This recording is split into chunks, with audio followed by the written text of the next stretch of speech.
एक समय की बात है कि एक राक्षसों का और देवताओं का युद्ध हो गया।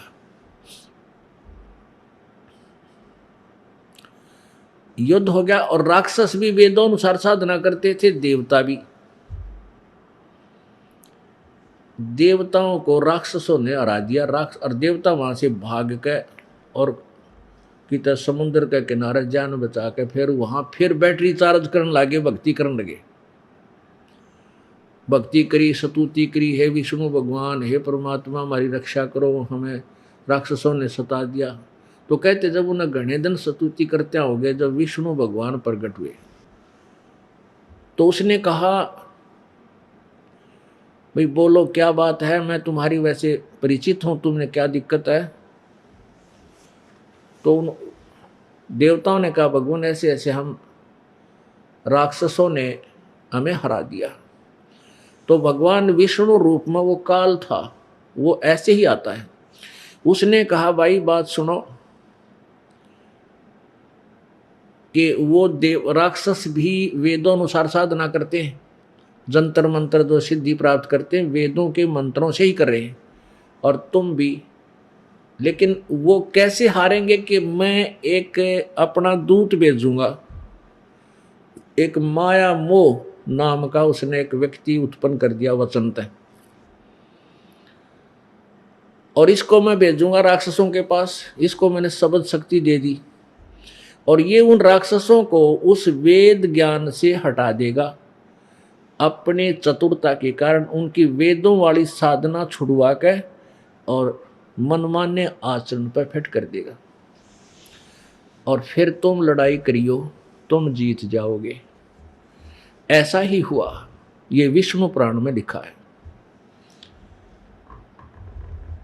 तो पुण्यात्माओं, यो काल न्यू जाल फैला रहा है। अब इसने ये ऋषि दानंद जो था, यो अपना दूध भेज रखा था काल ने। अब ये कितना प्रसिद्ध हो गया, क्योंकि काल सब में बोल रहा है, किसी ने डिस्टर्ब होने ना देता। जो अपने दूता के अनुयायी हैं सब में एक जैसी सुर में सुर मिलवाता रहता। हाँ बिल्कुल सही। अब इस दानंद सरस्वती में जकित महर्षि का एक भी गुण पा जा तो मैं संतपना छोड़ दूंगा, और मैं इसने सिर पर रखता जाए महर्षि के गुण होते थे। पता मेरा कोई जाति दुश्मन ना, मेरे को इसमें कोई बाधा इसने करी, लेकिन ये ज्ञान को नहीं भक्ति का इसका एक भी सत्यार प्रकाश कति नकली ज्ञान है, वो टोटली वेद विरुद्ध और समाज में अप्लीकेबल कर पढ़न जोगा भी को ना, मानना तो बहुत दूर की बात है। और आज तक इसकी महिमा का बोलबाला, हे भगवान, किससे बच्चे बच्चे सुन रहे। अब महर्षि पढ़ा था, वो तो भाई बड़ा विद्वान पुरुष था। मेरा सगा मामा double MA, MA in English, MA in Sanskrit. और जब इस दास ने परमात्मा की आज्ञा मानकर यह सत्संग शुरू किए तो क्रोथा आश्रम बनाया ही था, साल भर होया होगा। मेरी माँ बीमार होगी, मेरे साथ ही रहते माता पिता, तो उनको पता लगा तो वो मिलन खातिर आ गए। तो आगे बैठे बातचीत हुई। मैंने उनसे कहा कि ऐसे ऐसे सत्यार प्रकाश में महर्षि दानंद जी ने बहुत ही गलत ज्ञान प्रचार लिखा हुआ है, और ये वेदों के ज्ञाता नहीं थे। तो मेरे मामा जी कहे, रो की बात कहे, भाई तो बड़े महान विद्वान थे, क्या बात कह रहे हो। एक नहीं सुनी, उठ कर चल पड़ा। हमने प्रमाण दिखाने की चेष्टा की, देखा भाई आख्या देख ना, भाई तो बड़े विद्वान पुरुष थे। यानी उसकी स्तुति इतनी बोल रही है महर्षि दानंद की कि संस्कृत का एमए व्यक्ति भी उनके द्वारा किए गए अनुवाद से वो कति बैठा रहा है। नो ना भी बढ़िया, इसके सब अनुवाद कोई कर नहीं सकता, ये तो समाधि लाला के वेदों के मंत्रों के अर्थ ढूंढा करता है। तो अपनी विद्वता फेल कर देते हैं उनके अनुवाद का आगे। अब और जनसाधारण की तो मैं कहूँ कि क्यों मानने का, जो एक एमए संस्कृत का व्यक्ति और उसके गलत अनुवाद को ठीक मान रहा है, क्योंकि उसकी सुनी सुनाई में बात है, वो इतना फ्यूज हो गया। और ऐसे इस कागजी शेर के लिए मन सिर फुटवाना पड़ गया। इस दास की ड्यूटी लादी परमात्मा ने, अरे यो कति थोथला करके धर दिया, इसकी तो धोती सी धोती दानंद की है, इसका नाम लेने से भी नफरत कराया करेंगे लोग, आगे आने वाले समय देख लेना। मेरा उद्देश्य यही है कि जो ये नकली अंडी पाक रहे हैं ना, ऋषि मैं ऋषि गुरु, इन सब की पालिश तार दूं ज्ञान से, फिर ये जनता समझ जाएगी ओरिजिनल और डुप्लीकेट को। फिर कौन डुप्लीकेट न चाहोगा, ऐसा बावड़ा कोई को नहीं। तो वो समय आ लिया, तकरीबन सबकी पालिश उतर चुकी है, पर देखने वाले जो अभी बोले हैं वो देखना भी नहीं चाहते अपने गुरुजी के बारे में। हमारे गुरुजी के बारे में यू रामपाल कुछ बात कह रहे हैं कि निंदा करे, वो तो निंदा। रामपाल इतना बावड़ा नहीं है कि अपने सिर पर बार धरे, इसे घाटे के सौदे ने रामपाल नहीं कर सकता कि किसी की निंदा करके अपने सिर पर बार धरूं, सपने में भी नहीं सोच सकता। हाँ, सच्चाई कहना पुण्य होता है, और वो भी परमेश्वर की ओट में बैठकर कही जा सकती है। परमेश्वर की आड़ में बैठकर ये दास सत्य कह रहा है, और इस सत्य का इतना प्रभाव हुआ है कि लाखों की संख्या में पुण्यात्मा इसको स्वीकार कर चुकी है। तो पुण्यात्मा, इस काल ने ऐसे ही जैसे ये श्री शिवदाल जी भेज रखे थे, ये काल का दूत था, और इनको कह भी पता नहीं था भक्ति का। पता था इस काल को इतना कि कलयुग में अब ये आ गई थी बिचली पीढ़ी, और इसमें सतलोक की महिमा, अपने निज घर की महिमा का प्रचार होना था। तो उससे पहले काल ने कहा था कि 12 पंथ करूं मैं साजा, नाम तुम्हारा ले करूं आवाजा। 12 पंथ नाम जो ले ही, वो मेरे मुख आन समोही। और अनेक पंथ में चलाऊं, नाम तुम्हारा ले गुण गाऊं। परमात्मा से वार्ता हुई थी काल की, जब जोगजीत रूप में भगवान आए थे। वो अपने परमात्मा को नहीं पहचान सका काल, ब्रह्म उनको अपना बड़ा भाई जोगजीत समझता था। तब जोगजीत ने कहा था कि काल मैं तेरा भांडा फोड़ पर कहूँगा, तूने जो दुनिया को भ्रमित कर रखा है, गलत ज्ञान प्रचार करवा रहा है, तूने परमात्मा का नाम और निशान मिटा दिया परमेश्वर का। तेरी वास्तविकता से मैं जनता को परिचित करवा कहूँगा और कहूँगा यू काल है भाई, इसकी पूजा मत करो, परमात्मा कोई और है।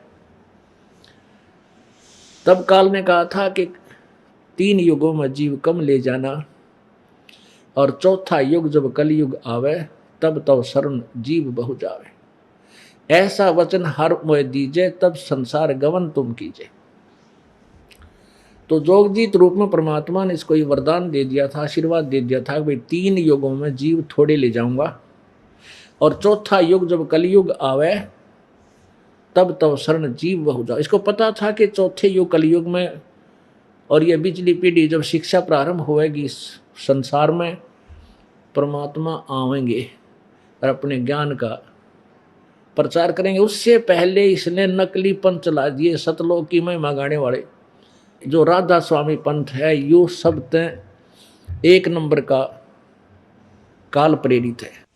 और दूसरे नंबर पर ये धन धन सतगुरु, ये भी काल के ही पंथ है। और तीसरा ये निरंकारी पंथ, और चौथा ये अंशादेश वाले। ये सभी ना इनका सिर ज्ञान का, ना किते पैर, और आखिर में भगवान को लास्ट में कहते हो निराकार है, प्रकाश ही प्रकाश दिखता है उसका। तो ये काल ने पहले इतना जबरदस्त जो है ना प्रचार करवा दिया, उस नकली दूत भेज गए। अब परमात्मा ने कहा था ठीक है कोई बात नहीं, तू अपनी करना, मैं अपनी करूंगा। काल ने कहा था कि कुछ तो ऐसे अलग से पंथ बना दूंगा, और कुछ देवी देव और ये मूर्ति पुजाई, कुछ देवी देवता बना दूंगा, कुछ मूर्ति पुजारी बना दूंगा, यानी कत्ती भट्ठा बैठा दूंगा। इस भक्ति का अलग से कोई ज्ञान देगा उन साधनाओं से, कोई सुनेगा नहीं, बल्कि सिर फोड़ देंगे। तो परमात्मा को ये पता था कि जब मैं आऊँगा या अपना कोई दास भेजूंगा बिचली पीढ़ी में, उस समय क्या होगा कि सभी पंथ अपने अपने ज्ञान का प्रचार ढोल के डंके पर कर चुके होंगे और उनकी द्वारा अनुभव की पुस्तकें पूरे समाज में उनके अनुयायियों में फैल चुकी होगी। तब परमात्मा ने कहा था उस समय मैं अपना दूत भेजूंगा, संदेशवाहक, और वो फिर सदग्रंथों के आधार से उन नकली पंथों के अनुभव की पुस्तकों को और उस ओरिजिनल नोट से तुलनात्मक तरीके से तोल कर दिखा देगा कि ये डुप्लीकेट, इनका अनुभव गलत है, हमारे सदग्रंथ ये बताते हैं। तो वो सभी पुण्यात्मा उस सच्चाई को समझकर और परमात्मा की चरणों में आ जाएंगे, अपना कल्याण करवाएंगे। वो समय अब आ चुका है। अब उस तत्व ज्ञान रूपी सूर्य का अब उदय हो चुका है। जब सूर्य उदय होता है प्रकाश थोड़ा सा कम होता है, धुंधला होता है, और जब ये शिखर में आएगा फिर सब अंधेरा मिट जाएगा। अंदर कमरा में भी रोशनी बन जाती है, जहाँ अंधेरा वैसे होता है, कक्षों में भी चांदना बन जाता है। तो पुण्यात्माओं, अब ये तत्व ज्ञान रूपी सूर्य पूरे विश्व को रोशनी देगा और पूरा विश्व में भाईचारा, प्रेम, भगवान से डर, ये हाहाकार जो माया की दौड़ जिसे अंधा होकर इंसान कुछ भी आगे पीछा नहीं देखता, कोई किसी की आत्मा दुखाते हुए भी नहीं डरता, मांस खाते हैं, बुरा हाल हो रहा है, ये सब समाप्त होगा।